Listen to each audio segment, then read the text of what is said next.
எல்லாருக்கும் வணக்கங்க. நாம் இன்னைக்கு இந்த சோயாவை வச்சுட்டு கோலா உருண்டை எப்படி செய்யலாம் அப்படிங்கிறத பார்க்கலாம். வாங்க கோலா உருண்டை செஞ்சிடலாம். சோயாவை வந்து கொஞ்சம் வேக வச்சு எடுத்துக்கலாம். அதுக்கு வந்து சுடு தண்ணி வச்சுக்கலாங்க. தண்ணி நல்லா சூடாகட்டும்.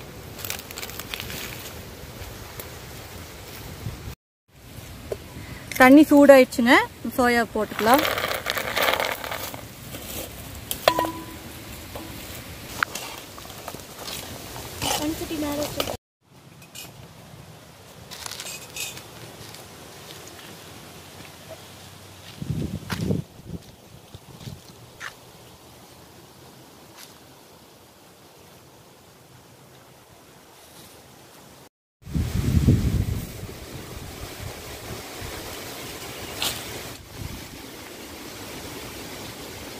சோயா வந்து நல்லா வெந்துடுச்சுங்க. இப்போ நம்ம இதை இறக்கி வச்சிடலாம்.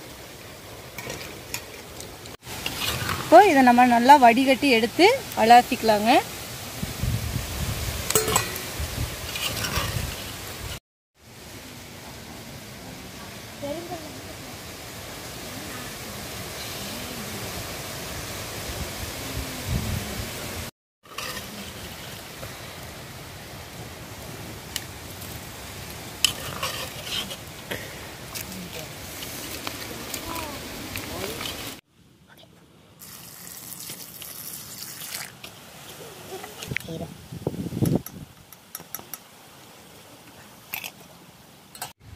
நம்ம கோலா உருண்டை செய்யறதுக்கு ஒரு பேஸ்ட்டு அரைச்சி எடுத்துக்கலாங்க. 2 துண்டு பட்டை, 4 கிராம்பு, 1 துண்டு இஞ்சி, வெள்ளைப்பூண்டு, பச்சை மிளகாய், கொஞ்சம் சோம்பு, இது எல்லாத்தையும் போட்டு கொஞ்சம் அரைச்சிக்கலாம்.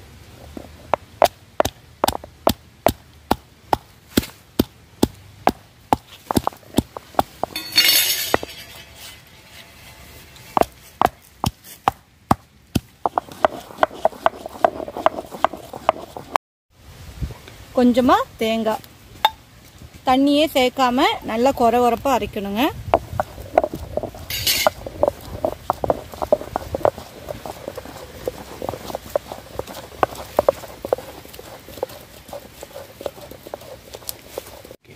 தேங்காய் வந்து நல்லா கொஞ்சம் ஒரு அளவுக்கு அரைவட்டுச்சுங்க.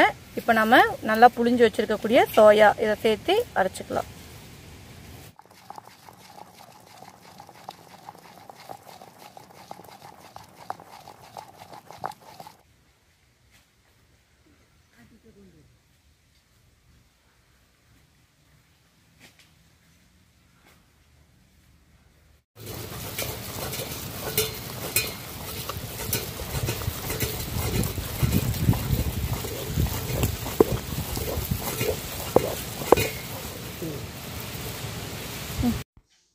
நம்ம கோலா உருண்டைக்கு தேவையான இந்த மசாலா கலவையை அரைச்சி எடுத்தாச்சுங்க. இப்போ நம்ம இதில் ஒரு பாத்திரத்துக்கு மாற்றிக்கலாம்.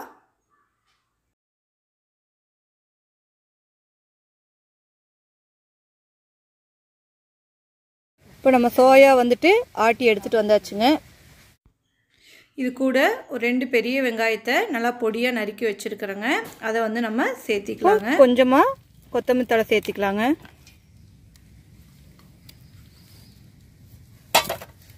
உப்பு தேவையான அளவு பார்த்து போட்டுக்கோங்க. கொஞ்சமாக உப்பு. இப்போ இது வந்துட்டு நல்லா மிக்ஸ் பண்ணணும். இது வந்து உடஞ்சி வராமல் இருக்கிறதுக்காக நம்ம கொஞ்சம் பொட்டுக்கடலை மாவு சேர்த்திக்கலாங்க. கொஞ்சமாக நம்ம பிணைஞ்சு பார்த்துட்டு அதுக்கப்புறம் அளவாக சேர்த்திக்கலாம். கொஞ்சமாக பொட்டுக்கடலை மாவு. இது எல்லாத்தையும் ஒன்றா சேர்த்து நல்லா கலந்து விட்டுக்கலாம்.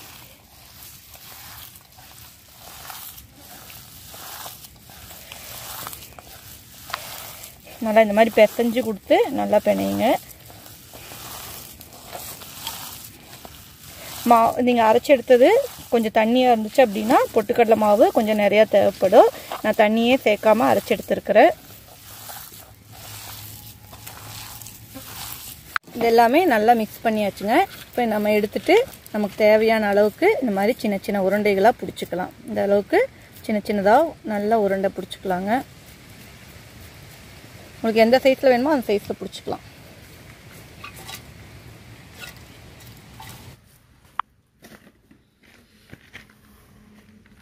சும்மா ரஃப்பா பிடிச்சி வைக்கிற நீ நல்லா இது பண்ணி உருண்டைகளை எல்லாமே வந்துட்டு நம்ம ரெடி பண்ணியாச்சுங்க.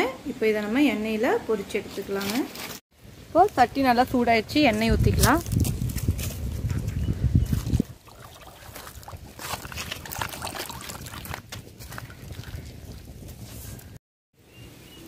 எண்ணெய் சூடாயிடுச்சுங்க, போட்டல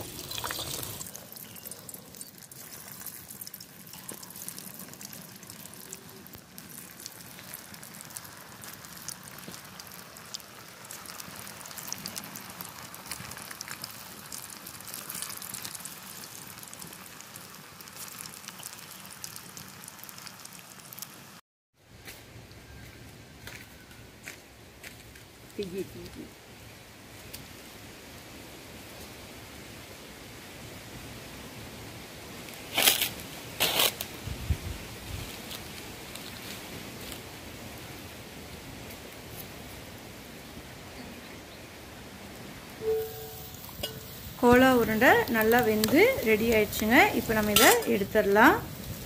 பாருங்கள், நல்லா பிரியாமல் உருண்டைகள் அதே ஷேப்பில் வெந்து வந்திருக்கு.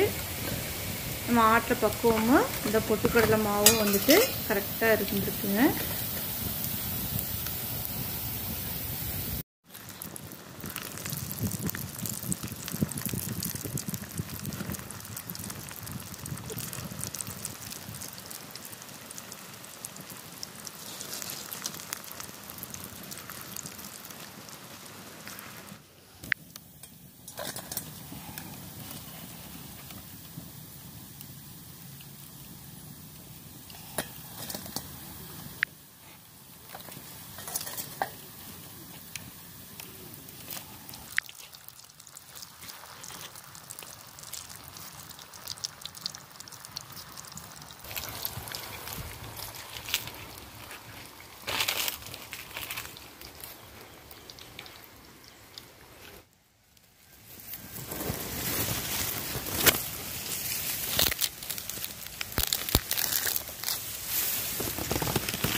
சோயா கோலா உருண்டை ரெடி ஆயிடுச்சுங்க.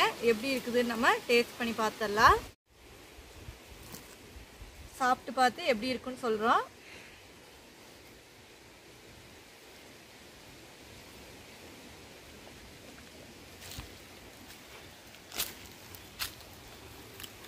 மேலையெல்லாம் வந்துட்டு நல்லா மொறுமொறுன்னு இருக்குதுங்க. உள்ளே வந்துட்டு நல்லா சாஃப்டாக வெந்து இருக்குது. டேஸ்ட் பண்ணிடலாம்.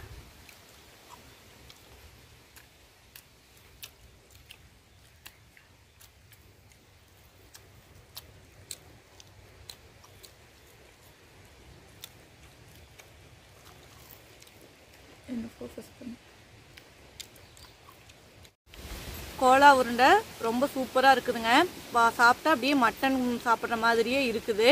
அந்த இஞ்சி, பூண்டு, பட்டை, கிராம்பு இதோட ஸ்மெல்லு வந்துட்டு ரொம்ப சூப்பராக இருக்குதுங்க. இதே மாதிரி நீங்களும் செஞ்சு பாருங்கள். இந்த வீடியோ உங்களுக்கு பிடிச்சிருக்கும் அப்படின்னு நினைக்கிறேன். இந்த வீடியோ பிடிச்சிருந்துச்சு அப்படின்னா லைக் பண்ணுங்கள், ஷேர் பண்ணுங்கள், இந்த சேனலை சப்ஸ்கிரைப் பண்ணிக்கோங்க. இதே மாதிரி வேறு ஒரு நல்ல வீடியோவில் அடுத்தது நம்ம சந்திக்கலாம். இந்த வீடியோவை இவ்வளோ நேரம் பார்த்ததுக்கு உங்கள் எல்லாத்துக்கும் ரொம்ப நன்றி.